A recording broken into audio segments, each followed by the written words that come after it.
사절, 피의자 피고인의 인권보호제도 제일 먼저 할 것이 접견교통권입니다. 접견교통권이라는 것은 피의자나 피고인이 구속되어 있든 구속되어 있지 않든, 특히 중요한 것은 구속되어 있는 사람이 더 중요하겠죠. 구속되어 있든 피고인 피의자가 변호인이나 가족 친지와 타인과 접견도 하고 서류나 물건을 수수도 하고 그 다음에 의사의 진료를 받을 권리입니다. 이렇게 접견교통권을 인정하는 것은 인권보장과 방어권 보장을 위해서 가장 중요한 권리라고 볼 수 있습니다. 그러면 접견교통권의 보장, 자, 변호인 또는 변호인이 되려는 자는 신체를 구속당한 피고인 피의자와 접견하고 서류 또는 물건을 수수하며 의사로 하여금 진료를 하게 할 수 있다 그랬습니다. 그럼 그 주체는, 자, 구속영장에 의해서 구속된 자나 체포영장, 긴급체포, 현행범 체포에서 체포된 자, 감정유치에서 구속, 임의동행에 의하여 연행된 피내사자도 포함된다는 것, 피내사자도 포함된다는 것 알아두십시오. 하지만 재심 청구 절차에는 이 접견교통권이 적용되지 않습니다. 자, 그러면 주체는 상대방은 누구냐? 상대방은 변호인이 되려는 자, 아직 선임을 의뢰는 받았으나 선임 신고가 되지 않는 자, 국선, 사선, 특별변호인 다 포함됩니다. 그러면 이 접견교통권의 제한 금지, 자, 제한 금지에 대해서는 중요한 부분이 있어요. 변호인과의 접견교통권의 제한은 예외 규정은 현행법상 없으므로 법원의 결정이나 수사기관의 처분에 의한 제한은 허용되지 않습니다. 다만 법령에 의한 제한은 가능합니다. 법령에 의한 제한입니다. 법률에 의한 제한 그러지 말고 법령에 의한 제한은 가능하다. 이건 알아두시는 게 좋습니다. 자, 일반적으로 금지하는 일반 지정 및 일정한 일시와 장소에 한해서 허용되는 구체적 지정을 하는 제한도 허용되지 않고 구속 후 장소의 질서 유지를 위해서 최소한의 제한, 이것만 허용된다 그래야 되겠죠. 그래서 판례 1번 봅시다. 자, 법원의 접견교통권은 피고인 또는 피의자나 피내사자의 인권보장과 방어를 준비하는 필수 불가결의 권리이므로 법령에 의한 제한이 없는 한, 법령에 의한 제한이 없는 한, 그 말은 법령에 있으면 제한할 수 있다는 얘기요. 수사기관의 처분은 물론 법원의 결정으로도 제한할 수 없다. 그래서 법령에 의한 제한 알아두셔야 됩니다. 자, 2번. 형사소송법 34조는 변호인 또는 변호인이 되려는 자는 신체 구속당한 피고인 피의자와 접견하고 서류 또는 물건을 수수하게 할 수 있으며, 자, 의사라기면 진료를 받을 수 있다고 규정한 바, 이 규정은 형이 확정되어 집행기준 수용자가 재심 개시에 부르는 재심 청구 절차는 그대로 적용될 수 없다 그랬죠. 아까 여기서 재심 청구 절차는 적용되지 않는다 그랬습니다. 3번은 변호인이 구속된 피고인 피의자의 접견교통권은 헌법상 권리라고는 할 수 없고, 이것은 뭐랍니까? 형사소송법에 의하여 비로소 보장되는 권리이지만 수사기관의 처분에 의하여 제한할 수 없고 다만 법령에 의해서만 제한이 가능하다. 법령에 의해서만 제한이 가능하다. 법원도 안 되고 수사기관의 처분도 안 된다 그랬죠. 자, 헌법 4번에 보면 2조상 누구든지 체포 또는 구속을 당할 때 즉시 변호인의 조력을 받을 권리를 갖는다. 다만 여기서 형사 피고인이 스스로 변호인을 구할 수 없을 때는 국선 변호인을 붙인다. 국가가 변호인을 붙인다. 형사 사건에서 변호인의 조력을 받는 피의자나 피고인을 불문하고 보장되나, 그중 특히 국선 변호인의 조력을 받을 권리는 피고인에게만 인정되는 것으로 해석함이 타당하다라고 판례가 나와 있습니다. 자, 5번.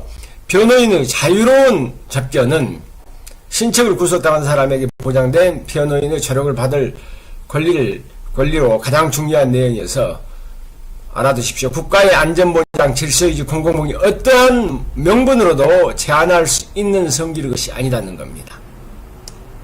자, 헌법상 6번에 변호인의 조력을 받을 권리의 내용은, 자, 변호인이 조력을 받을 권리는 변호인이 충분한 조력을 받을 권리를 의미하므로 일정한 경우 피고인에게 국선 변호인의 조력을 받을 권리를 보장해야 할 국가의 의무에는 형사 절차에서 단순히 국선 변호인을 선정해 주는 데 그치지 않고 더 나아가 피고인이 국선 변호인이 실질적 조력을 받을 수 있도록 필요한 업무 감독, 절차의 조치를 취할 책무까지 포함된다 할 것이다. 이 판례는 여러분 조금 눈여겨 봐두시기 바랍니다. 그러면 접견교통권의 내용은 뭐냐? 접견의 비밀 보장.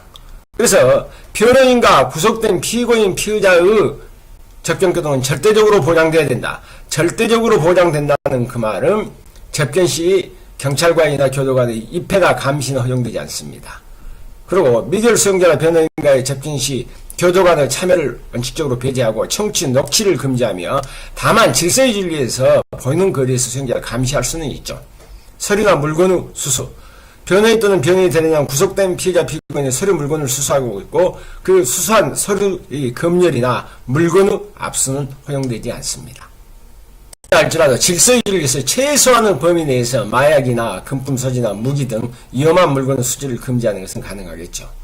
자, 의사의 진료, 이건 또 판례가 있기는 있습니다만은 변호인 또는 변호인이 다른 의사로 하여금 구속된 피고인 피의자를 진료할 수 있으며 인도적인 견지에서 원칙적으로 제한은 인정되고 있지 않습니다. 그런데 여기서 문제가 되는 것이 국가정보원 사법경찰관이 경찰서 유치장에 구금된 피의자에서 의사의 진료를 받게 해서 신청한 변호인에게 국가정보원이 추천하는 의사의 참여를 요구한 것은 자, 형용법 규정에서 적법하고 이를 가리켜 변호인의 수준권을 치면 위법한 처분이라고 할 수 없다는 것. 이 판례 알아두십시오. 자, 3번. 그러면 변호인과의 접견교통권은 봤어요. 비변호인과의 접견교통권. 이건 법률에 의한 제한이 가능합니다. 자, 그래서 비변호인과의 접견교통권에서는 서신수발이나 교도관의 참여, 검열을 위하며 경찰서 유치장에 구속되어 있는 피의자도 접견교통권도 형용법에 의해서 제한을 받습니다. 그러면 이 제한하기 위해서는 법원 또는 수사기관의 결정이 있어야 된다. 법원이 하는 경우에는 도망하거나 죄징을 인멸할 염려가 있다고 상당한 이유가 있을 때는 직권 또는 검사의 청구의 결정으로 구속된 피고인의 타인과의 접견을 금지하거나 물건의 수수나 자 서류나 물건이나 검열, 수수, 금지, 압수할 수 있습니다. 법원의 결정에 의해서. 그래서 접견 금지, 서류, 물건의 검열, 압수수색 금지는 개별적 금지도 가능하고 조건부, 기한부 금지도 가능하다. 그런다 할지라도 뭐 의류라든가 약품, 이제 양식, 수수 금지는 인도적인 견지에서 이것은 허용되지 않는다. 금지하는 것이 허용되지 않는다는 얘기입니다. 이렇게 접견교통권을 침해했을 때의 구제 방법에 대해서 자 침해 기간 법원이 접견교통권을 침해했다. 이것은 보통 항고할 수 있습니다.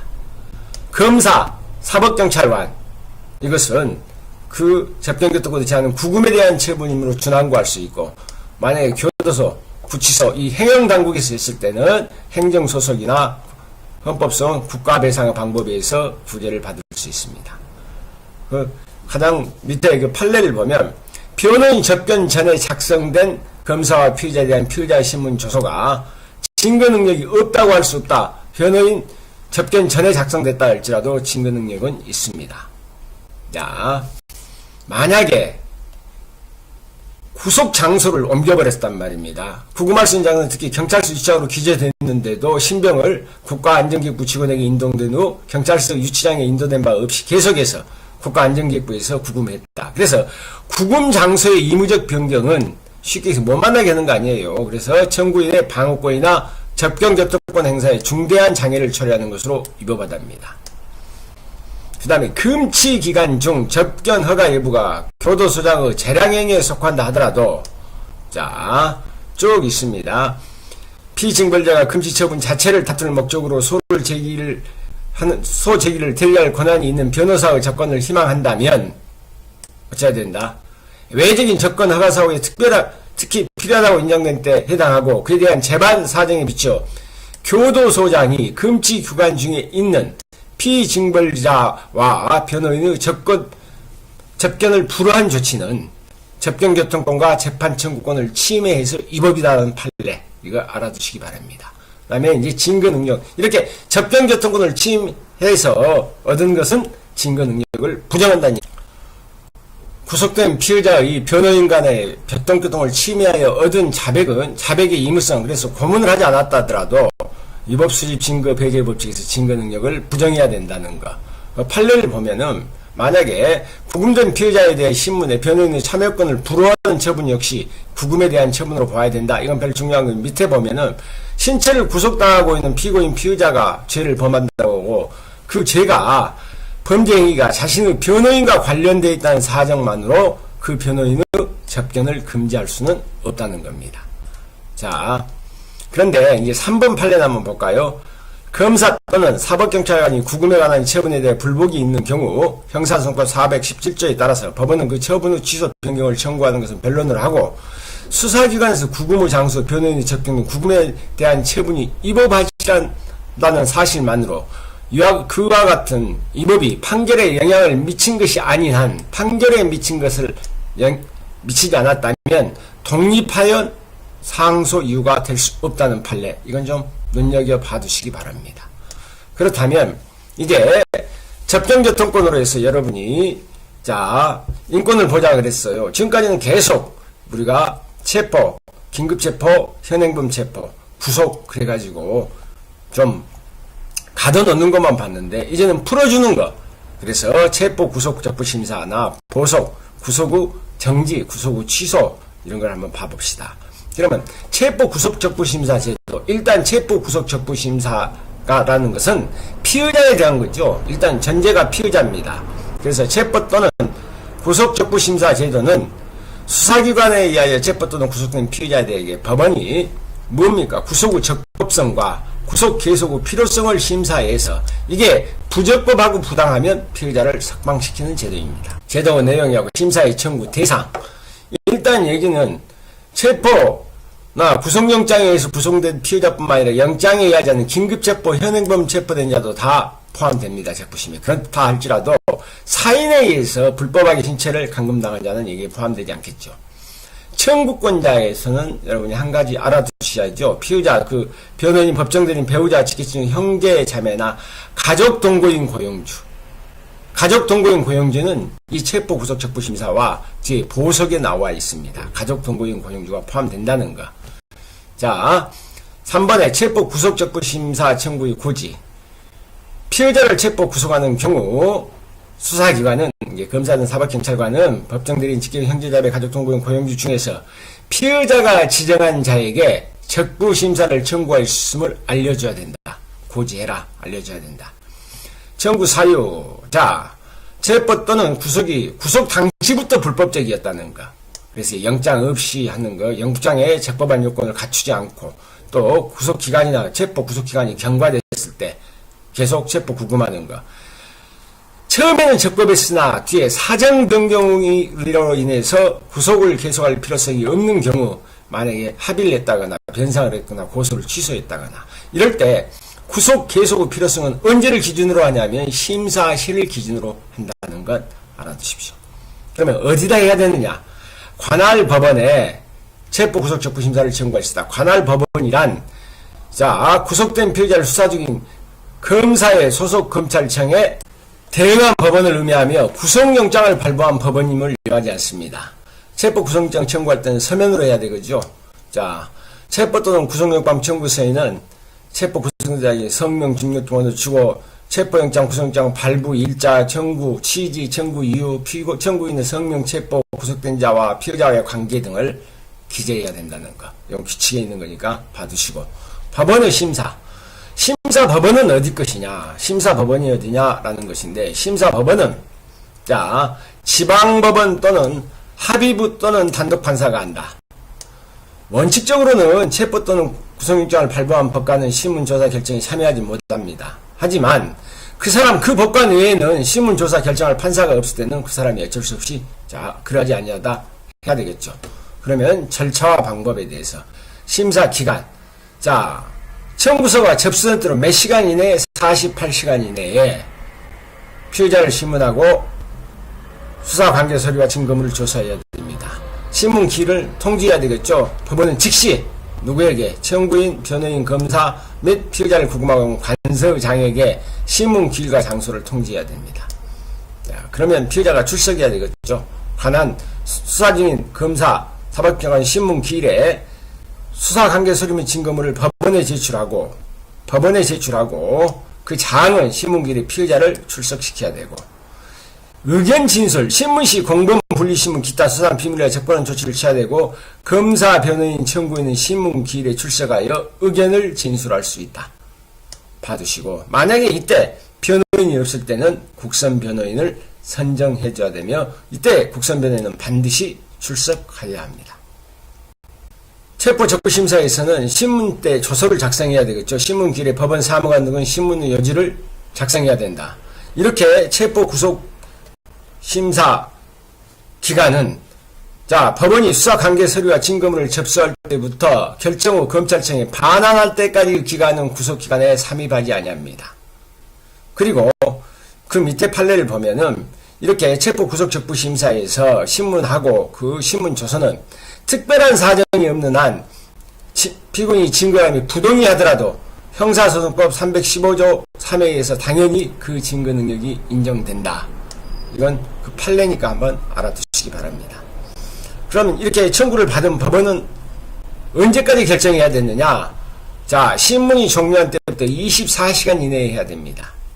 또한 심사 청구 후 피의자에 대한 공소 제기가 있을 때, 자, 심사 청구 후에 피의자에 대해서 공소 제기가 있어버리면 이것은 피의자가 아니라 피고인이 됐다 할지라도 적부심사를, 그럼 법원이 피고인이 됐으니까 적부심사 결정을 할 수 없느냐? 그렇지 않다 이거죠. 법원은 체포 구속 적부심사 청구 결정을 할 수 있으며, 그럼 이걸보다 뭐라 그럽니까? 심사 청구 중에 기소해버린 걸 이거보다 전격 기소라 그래. 이것은 입법적으로 해결해버렸습니다. 아무리 기소되었고 그때 피고인이 된다 할지라도 결정할 수 있다. 여기서 그러면 법원은 있잖습니까? 기각결정. 자, 간이 기각결정, 그 말은 간단하게 신문 없이 하는 것보다 간이 기각결정입니다. 청구권자 아닌 자가 청구하거나 동일한 체포영장 구속영장 발부에 재청구할 때, 그 다음에 이걸 공범이나 공동피의자가 순차적이고 수사 방해의 목적이 명백할 때는 신문 없이 청구를 기각할 수 있습니다. 그 다음에 그냥 이 간이 기각결정이 아닌 그냥 기각결정은 조사해보니까 청구가 이유 없다 그랬을 때는 결정으로 법원은 기각해야 합니다. 이 법원의 기각결정뿐만 아니라 이것은 검사뿐만 아니라 청구권자 쌍방 모두 항고하지 못합니다. 쌍방 모두 항고하지 못한다. 석방결정, 청구가 이의 있다고 할 때는 석방을 명해야 되고 석방결정에 대해서도 항고할 수 없습니다. 이렇게 체포 구속 적부 심사에 의하고 석방된 자는 도망하거나 죄증을 인멸한 경우를 제외하고는 동일한 범죄 사실에 대해 재차 구속할 수는 없습니다. 근데 이 체포 구속 적부 심사인데, 이 체포 구속 적부 심사보다 뭐가 더 중요하냐? 뭐가 중요하냐면 피의자의 보석이 더 중요합니다. 뭐가 더 중요하다기보다는 이게 더 시험 문제에 자주 나오더라고요, 보니까. 이걸 피의자 보석이라고도 하고 보증금 납입 조건부 피의자 석방이에요.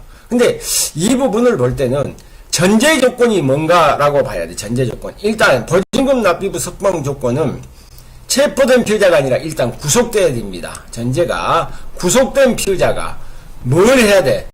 구속적부심사의 청구가 있을 때 이 청구를 했어요. 그때 법원이 재량으로 그냥 구속적부심사의 청구로 해서 풀어주는 것이 아니라 보증금 납입을 조건으로 구속 집행을 정지하는 결정입니다.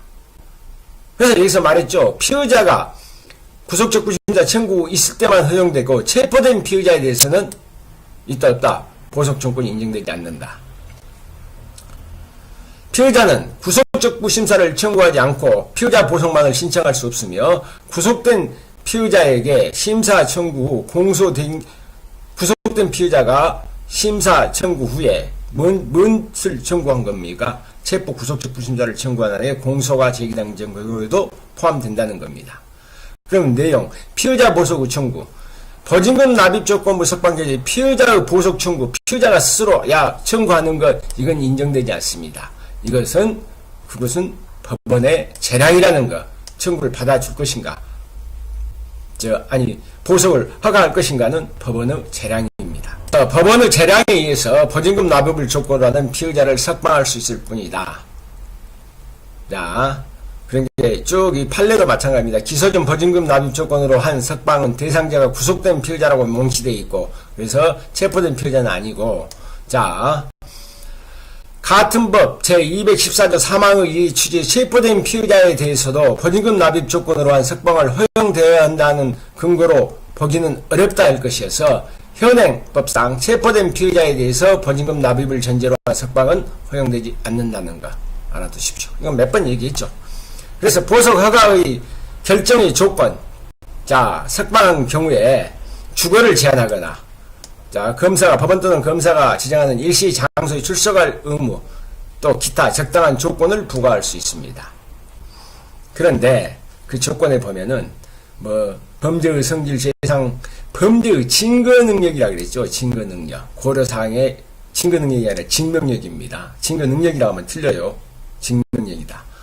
피고인의 정과 성적, 환경, 자산, 피해자에 대한 배상, 범죄의 정황에 관련 사항을 고려하여 결정해야 된다. 그런데 이렇게 보석을 결정하면서 자력이나 자산의 정도로 이행할 수 없는 조건은 정할 수 없습니다.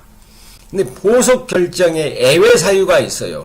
그럼 죄증을 인멸할 염려가 있다. 당연하죠. 또 어떤 경우냐 그러면 당해 사건에 필요한 사실을 알고 있다고 인정되는 그 친족 생명의 신체나 자산에 해를 가할 염려가 있다고 믿을 만한 충분한 이유가 있을 때 피의자의 석방을 명할 수 없습니다.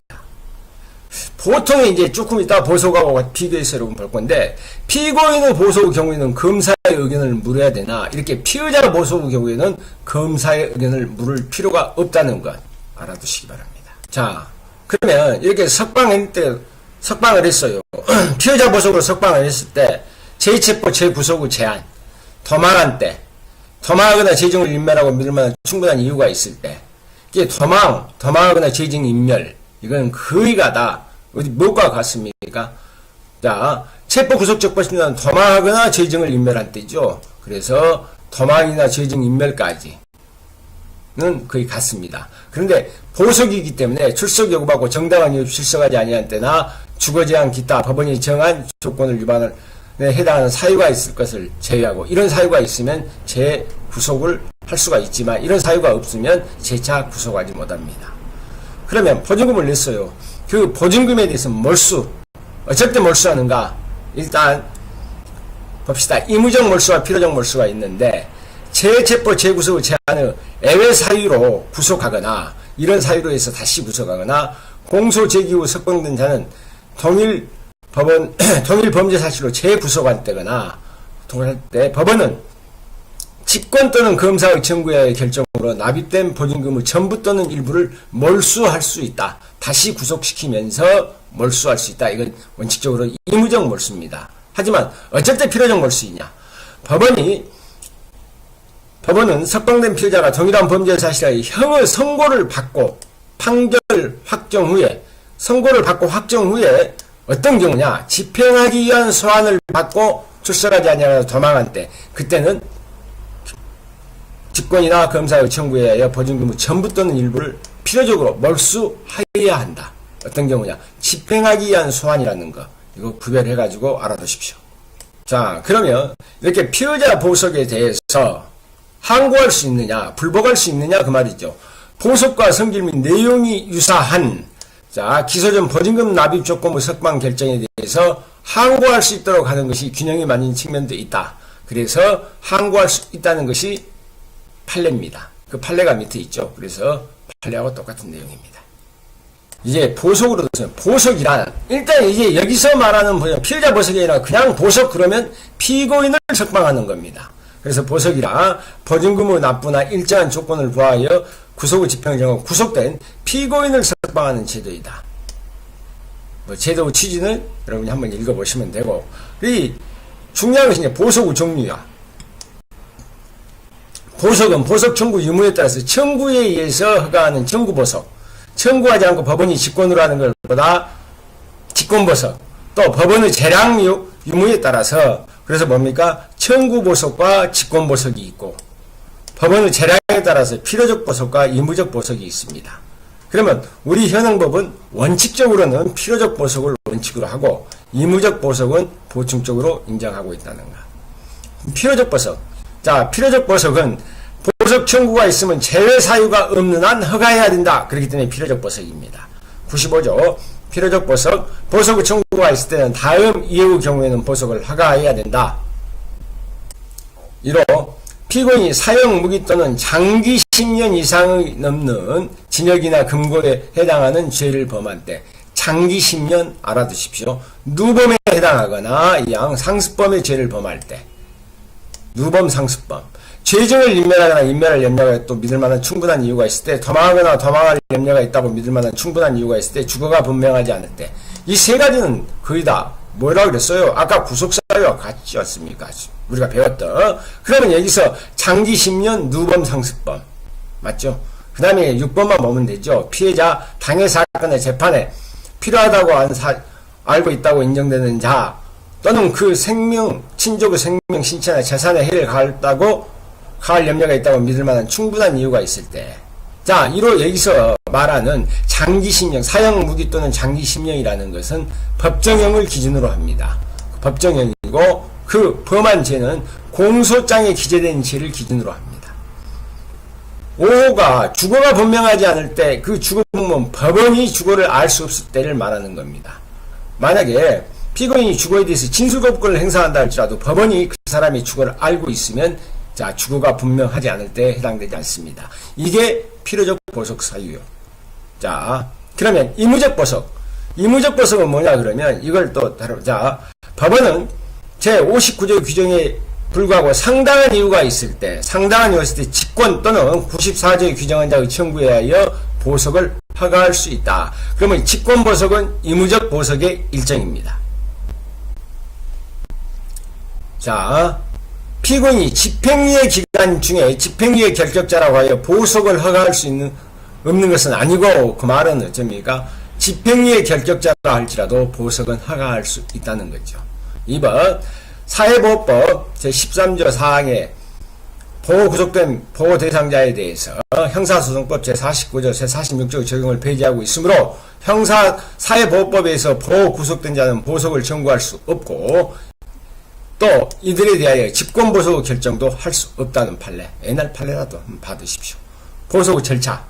보석 절차에서 우리가 보석 청구권자, 피고인, 변호인, 법정대리인, 배우자, 직계친족, 형제자매, 가족, 동거인, 고용주는 체포 구속 득부 심사와 이 보석에만 나옵니다. 피해자 보석에는 신청하는 것이 아니기 때문에 안 나오죠. 그래서 법원이 구속된 피고인은 보석을 청구할 수 있다. 자, 청구의 방식은 서면으로 공소 제기 후부터 재판 확정 때까지 심급을 불문하고 할 수 있습니다. 그래서 피고인이 구속 집행 정지 중에도 보석은 청구가 가능하다. 이 보석의 절차에서 검사의 의견을 어째 물어야 될 것이냐 말 것이냐. 보석과 보석 취소와 검사의 의견, 재판장은 보석에 관한 결정을 하기 전에 검사의 의견을 물어야 된다. 자, 그러나 2항에 보면 검사에게 급속을 할 때는 1항과 같다. 검사는 1항, 2항에 따라 의견을 요청해서 지체 없이 의견을 표명해야 된다. 그래서 의견의 주체는 재판장이고 지체 없이 의견을 표명할 의무가 있습니다. 그런데 이 판례를 볼까요? 검사의 의견 청취 절차는 보석에 대한 결정은 본질적 부분이 되는 것이 아니므로, 설사 법원이 검사의 의견을 듣지 아니한 채 보석에 관한 결정을 하더라도 그 절차상의 하자만 들어서 결정을 취소할 수는 없답니다. 만약에 법원은 그렇다면 보석에 대한 청구를 받을 때는 지체 없이 신문 기일을 정하고 피고인을 신문에다 담아 각호에 해당할 때는 신문 없이 결정할 수 있다. 신문 없이 결정할 수 있는 것. 청구권자 이의 사람이 보석을 청구하거나 동일한 피고인이 중보가의 보석을 청구하거나 재청구.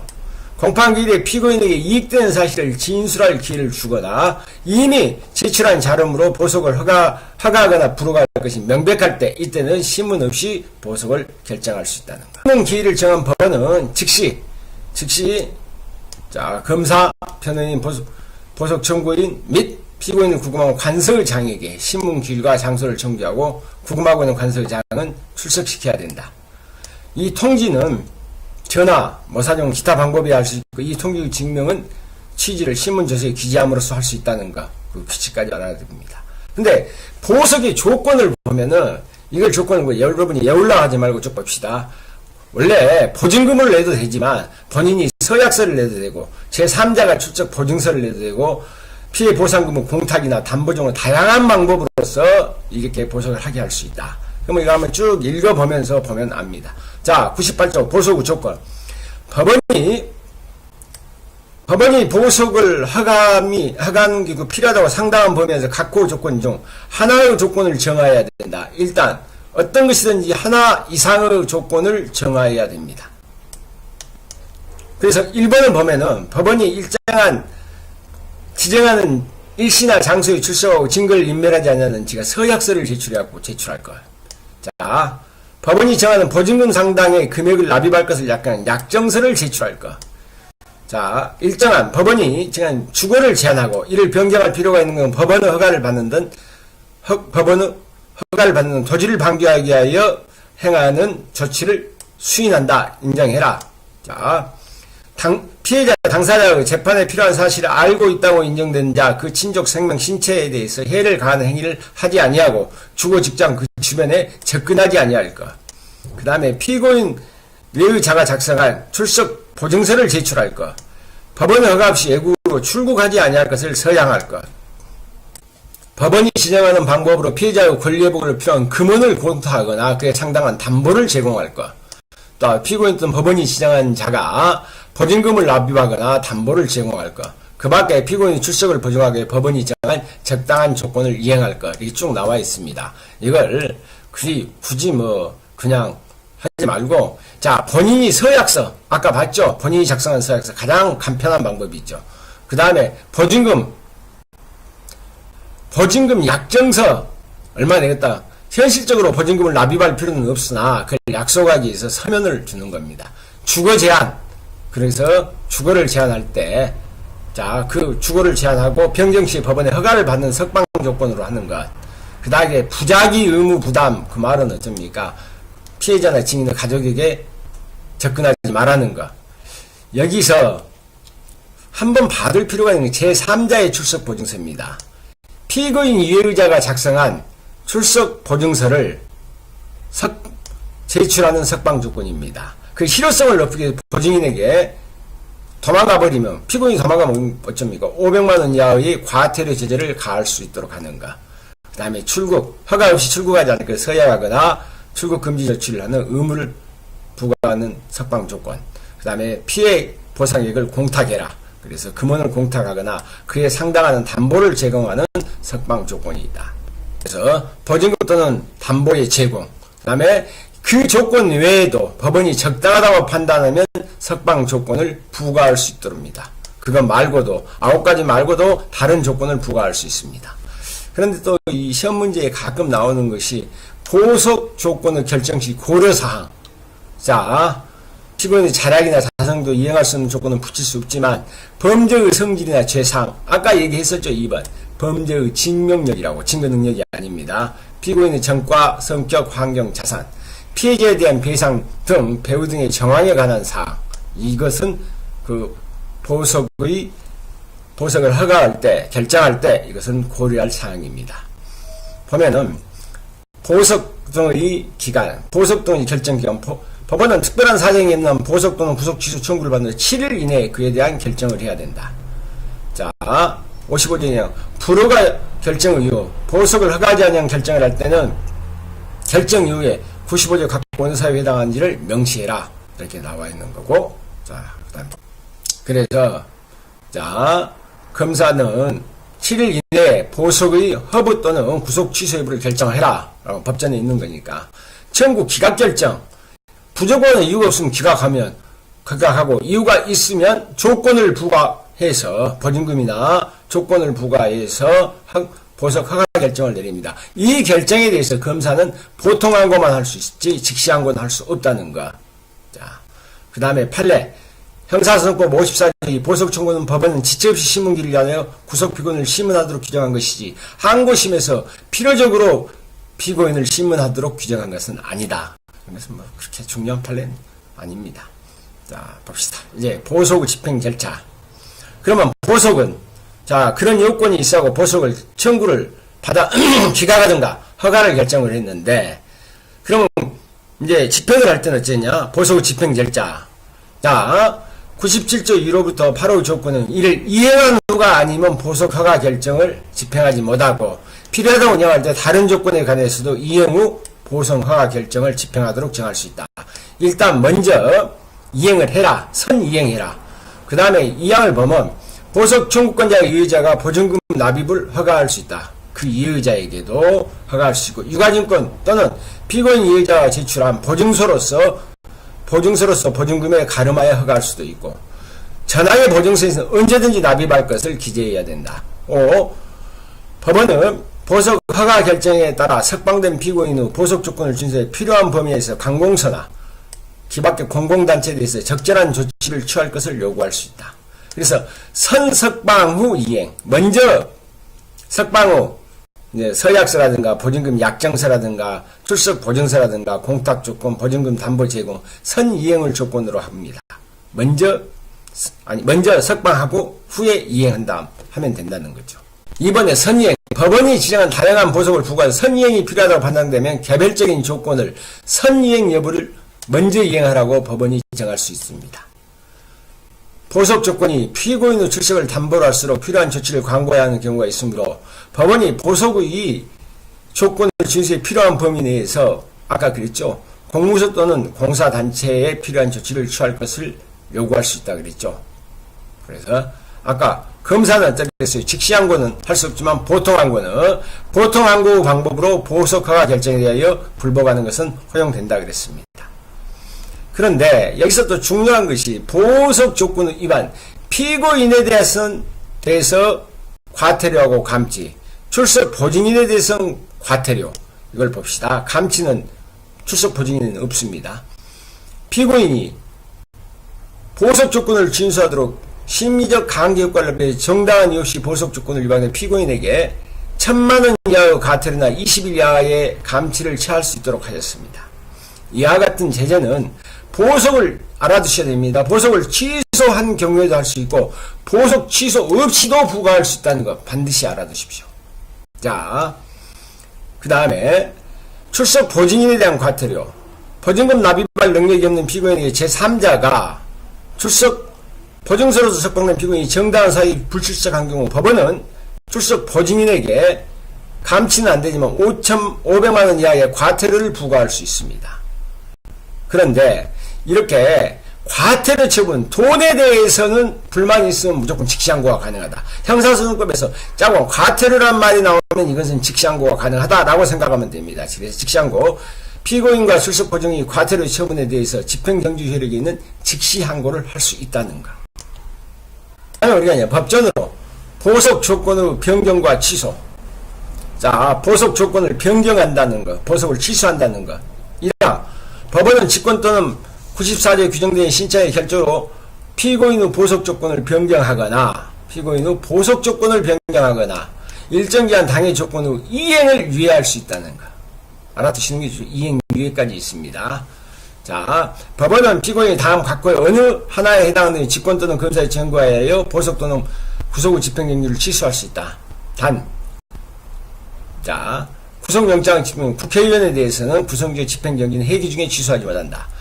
어쩔 때입니까? 거의 도망할 때, 도망하거나 재증을 염려했다고 충분히 믿을 만한 이유가 있을 때.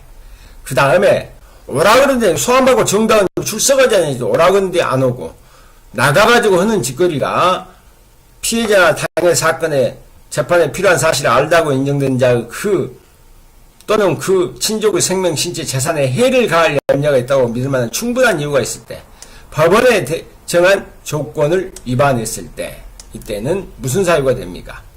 취소 사유가 됩니다. 자, 법원은 아까 이건 배웠죠. 정당한 이유 없이 보석 조건을 위반할 때 결정으로 피고인에게 1천만원 이하의 과태료를 부과하거나 20일 이내에 감치를 취하고 이 결정에 대해서는 즉시항고할 수 있다 그랬죠. 그래서 보석 조건의 변경이라는 것은 뭐 할 수 있다 그 말입니다. 증감할 수 있고 또 유예할 수 있고 그 이행을 유예할 수 있게 했다는 겁니다. 보석 조건의 취소. 자, 보석 취소 사유가 있으면 의무적으로 보석을 취소하는 것은 아니고 법원은 직권이나 검사의 청구에 하여 보석 또는 구속 집행을 취소할 수 있도록 한 겁니다. 그래서 1번부터 5번까지 읽어드렸고 설명을 했고, 자, 보석 취소 결정인 새로운 구속영장 없이 다시 구속영장을 발부받은 것이 없이 검사는 그 취소 결정 등본에 의하여 피고인을 재구금하기만 하면 됩니다. 그래서 그 밑에 판례가 이것에 대한 설명입니다. 보석 허가 결정의 취소는 그 취소 결정 결정을 고지하거나 결정법원에 대응하는 검찰청 검사에게 결정서를 교부 또는 송달함으로써 즉시 집행할 수 있는 것이고, 그 결정서 등본이 피고인에게 송달되어야 집행할 수 있는 것은 아니라는 것. 그래서 보석에 대한 불복 모두 항고할 수 있죠. 검사나 피고인이나 검사 모두 항고할 수 있다. 이건 그 항고는 보통 항고입니다. 보석 후 실효. 보석은 언제? 구속영장의 효력이 소멸할 때 보석 후 조건이 즉시 그 효력을 상실합니다. 보석이 취소된 것도 같다. 다만 98일 8호 조건은 예외로 한다. 그 말은 피고인 또는 법원이 지정한 자가 보증금을 납입하거나 담보를 제공하는 조건으로 당연히 실현되는 것은 대상에서 제외된다. 그러면 이 보증금에 대해서 보증금의 몰수는 아까 했죠. 의무적 몰수와 필요적 몰수가 있다. 자, 법원이 보석을 취소하는 직권 또는 검사에 대해서 결정으로 보증금 담보금의 전부 또는 일부를 몰취할 수 있다. 보석을 취소할 때입니다. 필요적으로는 어쩝니까? 자, 아까 뭐라 그랬어요? 판결이 확정돼 집행하기 위한 소환을 받고 도망가 버렸을 때, 그래서 그때는 직권이나 검사의 청구에서 보증금 또는 담보 전부 또는 일부를 몰취하여야 된다. 그래서 하여야 된다 그랬기 때문에 필요적이다 그 말입니다. 그 다음에 보증금 함부로 돌려줘야 될 거 아닙니까? 구속 또는 보석을 취소하거나 구속영장의 효력이 소멸될 때는 몰취하지 않는 보증금 또는 담보는 청구한 날로부터 며칠 이내에 7일 이내에 돌려줘라. 7일 이내에 함부하여야 된답니다. 자, 보증금의 몰수는 반드시 보석 후 취소와 동시에 하는 것이 아니라 보석 취소 후에도 별도의 보증금 몰수 결정을 할 수 있다는 것, 이건 봐두시고, 그 다음에 보증금 몰수 사건은 그 기록을 보관하는 검찰청에 대행하는 법원의 토지 관할에 속한다는 것. 그래서 만약에 이것을 뭐 보석 허가 결정, 그 취소 결정 등 본안 관할법원이 1심 합의부 또는 항소 시민 합의부에서 한 바 있다 할지라도 그 사물 관할을 갖게 되는 것은 아니다. 그래서 보증금 몰수 사건은 기록을 보관하는 검찰청에 대행하는 법원의 토지 관할이라는 것. 보증금 몰수 결정은 보석 취소 결정과 동시에 하는 것이 아니라 보석 취소 결정 후에 별도로 할 수 있다고 해석되는 점에 비추어 보면 어쩐다 그랬어요. 보석된 자라 하면 보석 허가 결정에 석방된 사람을 모두 가리키는 것이지, 판결 확정 전에 그 보석이 취소되었으나 도망 등으로 재구금이 되지 않는 상태에 있는 사람이라고 여기서 제외할 이유는 없다는 것. 이것도 한번 봐두십시오. 여기서 이제 보석 제외 사유와 이게 피의자 보석 제외 사유.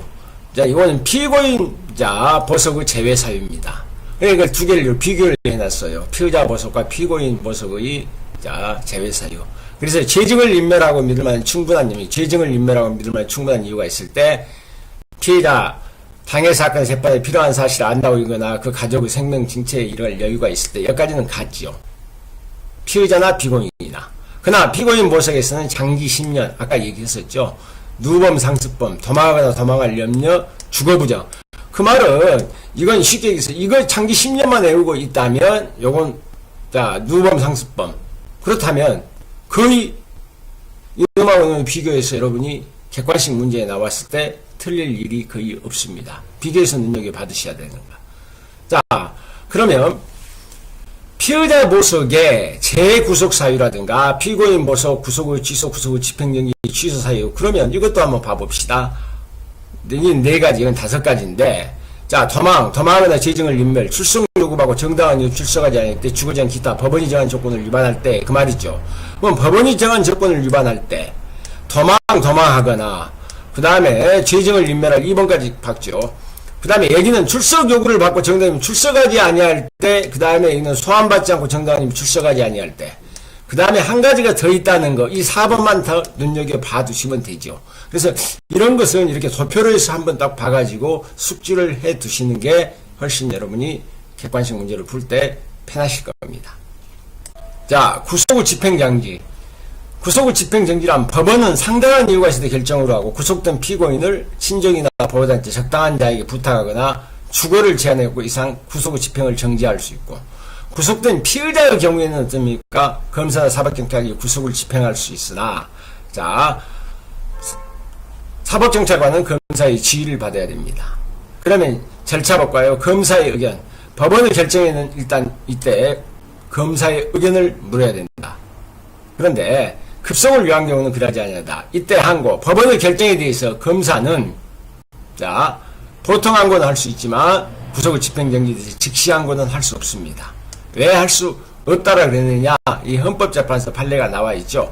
구속의 접지 결정에 대해 검사의 즉시 항고를 인정하는 이 사건 법률 조항은 검사의 불복에 대해서 그 피고인에 대해서는 구속의 집행을 정지할 필요가 있다는 법원의 판단보다 우선시킬 수 없다. 모든 구속은 법원의 권한이다 그 말이에요. 사실상 법원의 구속영장 집행 정지 결정을 무의미하게 할 수 있는 권한을 검사에게 부여한 것이라는 점에서 헌법에는 영장주의, 적적 절차의 원칙에 위배된다. 그래서 즉시 항고할 수 없다. 구속의 집행 보통 항고는 할 수 있습니다.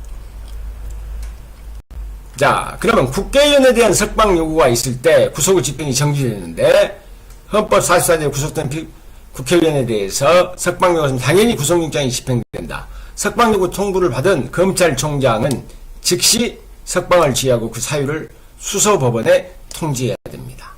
여기서 구속의 집행 정지는 법원이나 수사기관의 직권에 의한 것이지 당사자의 신청권은 있다 없다는 것 알아두십시오.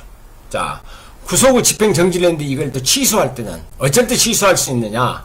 자, 법원의 직권이나 검사의 청구에 의해서 취소할 수 있다. 하지만 알아둘 것이 국회의원에 대한 구속영장의 집행정지는 회기 중에는 취소하지 못합니다.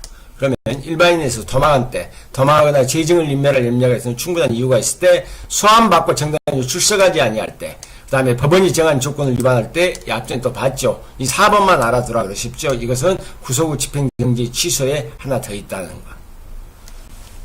그러면 구속영장의 집행이 정지되는 것보다 구속영장의 효력이 없어져 버리는 것. 자, 그 그럼 먼저 취소법적 사유. 법원은 구속 사유가 없거나 소멸될 때 직권이나 검사, 변호인, 피고인 변호인과 30조 이하의 규정된 자의 청구하에 법원은 구속을 취소해야 된다. 구속된 피의자에 대해서는 검사 또는 사법경찰관의 결정으로 취소한답니다. 이때 검사의 의견을 물어야 됩니다. 재판장은 구속 취소를 결정하기 전에 검사의 청구를 요하거나 급속을 요하는 검사의 외에는 검사의 의견을 물어야 됩니다. 검사의 요청에 대해서 지체 없이 의견을 검사는 물어보면 지체 없이 의견을 표명한다. 그리고 이 시험에 잘 나오는 부분이 구속의 당연실효입니다. 자, 일단 볼까요? 구속기간이 만료됐을 때는 당연 실효한다라는 것이 학설에 있지만 판례는 구속기간이 만료되더라도 구속영장이 당연 실효되는 것이 아니라는 입장을 취하고 있다는 거 앞전 판례에서 봤습니다. 그 다음에 체포 구속적구 심사에 대한 석방 결정이 있을 때는 구속영장의 효력이 상실합니다. 중요한 것은 구속영장이 실효되는 부분인데 무죄라든가 무죄, 면소, 형의 면제, 형의 선고유예, 집행유예, 공소기각, 그 다음에 벌금이나 과료를 과하는 판결이 선고되면 이건 선고만 되더라도 구속영장의 효력을 잃습니다. 그러니까 벌금 선고받았다, 집행유예 선고받았다면 그날로 풀려 나온다 그 말 아닙니까? 왜? 구속영장의 효력이 잃기 때문에 그렇습니다. 여기서 조심하셔야 될 것은 면소, 형의 면제, 형 선고유예까지 다 합니다. 관할 위반 판결의 선고는 구속영장의 실효사유에 해당되지 않는다는 것, 이건 조심하게 눈여겨 봐두시고, 그 다음에 사형 자유형이 확정돼 버렸다. 확정돼 버리면 형의 집행이 시작되는 거죠. 그래서 사형 또는 자유형 판결이 확정되면 형의 집행이 시작되고, 사형은 원칙적으로 죽어야 되죠. 그래서 미결 구금됨으로 구속영장의 효력이 상실한다. 그 다음에 그러면 임험에 대해서 볼까요? 1번 판례 볼까요? 무죄 등 판결의 선고와 동시에 구속영장의 효력이 상실되므로, 자, 원칙적으로는 무죄 판결을 보면 법정에서 즉시 석방돼야 되는 것이다. 바꾸어 말하면 교도관이 당신 나가야 되니까 석방 절차를 밟는다는 이유로 법정에 있는 것을 피의자를 그 의사에 반해서 교도소에 다시 연행한 것은 어떤 이유를 내세운다 할지라도 헌법상 정당성을 갖는다고 할 수 없는 겁니다. 자, 이번에 체포 구금 당시 헌법 및 형사선고 규정에서 규정된 사항에서 체포 구금이 변호인의 조력을 받을 권리를 고지 못하고 그 후 구금 기간 중에 면허 거부 등의 처분을 받았다 할지라도 이와 같은 형사선고 93조 소령은 이런 사항이 있다 해서 구속 사유에 해당되는 것은 아니답니다. 3번은 재미있는 판례입니다. 피고인이 형이 그대로 확정된다 해도 자녀 형기가 8일밖에 안 남았다. 또한 피고인이 주거가 일정할 뻔한 증거인멸이나 도망할 염려도 없다. 그래서 피고인이 구속할 만한 사유가 소멸했다면 구속 청구 신청을 할 수 있는 것이지 뭐 기간이 별로 안 남았기 때문에 그냥 안 된다. 그래서 기간과 관계없이 구속 후 취소 신청은 이유가 있이 할 수 있다 그 말입니다. 자, 4번을 보면은 일단 피고인이 구속 사유가 없거나 소멸될 때는 결정으로 해서 구속영장이 실행되는데 이거는 구속영장 효력이 존속하고 있음을 전제로 하는 것이고 다른 사유로 해서 구속영장이 실행된 경우에는 피고인이 계속 구금되더라도 위 규정에 의해서 구속 후 취소 결정을 할 수는 없습니다. 자, 그러면 지금까지 배웠던 것을 한목에 좀 볼까요? 체포 구속적 심사나 피의자 보석, 피고인 보석, 구속 후 집행정지, 구속 후 취소. 여기까지는 피의자 보석까지는 법원이지만 구속 후 집행정지나 구속 후 취소는 수사기관도 포함된다. 법원뿐만 아니라 수사기관도 포함된다는 거. 체포 구속 정도는 피의자 여러분이 다 알고 있어요. 피의자 보석도 피의자고 여기는 피고인이지만 구속 후 집행정지나 취소는 피의자나 피고인입니다. 그 사유가 보면 자, 불법 부당 구속적부심사 법원이 재량으로 하는 것 필요적 보석이 원칙이고 상당한 이유가 있을 때 구속 후 취소는 구속 후 사유가 없거나 소멸될 때이죠. 영장의 효력은 좀 봐두십시오. 체포 구속적부심사의 경우는 소멸합니다. 구속 후 취소도 소멸합니다. 그렇지만 그 외에는 다 유지된다. 보증금 제도 여기다 한번 봐두시면 되고. 자, 청구권자 한번 볼까요? 체포 구속증사 가족 동거인 고용주가 어디에 포함되느냐? 가족 동거인 고용주는 체포 구속 적부심과 어디에만 피고인 보석에만 가족 동거인 고용주가 포함된다는 거. 여러분, 자, 구속 후 집행정지는 없고, 자, 피의자 보석도 어차피 이것은 법원의 재량이니까 없습니다. 이건 눈여겨 봐두시고, 그 다음에 불복의 방법. 자, 체포 구속 적부심사는 쌍방 모두 항고 불가, 피의자 보석은 보통 항고, 피고인 보석도 보통 항고, 구속 후 집행정지도 보통 항고, 구속 후 취소만 즉시 항고할 수 있다는 것. 여기까지 알아두시기 종합 정리하고 눈여겨 한번 봐두시기 바랍니다.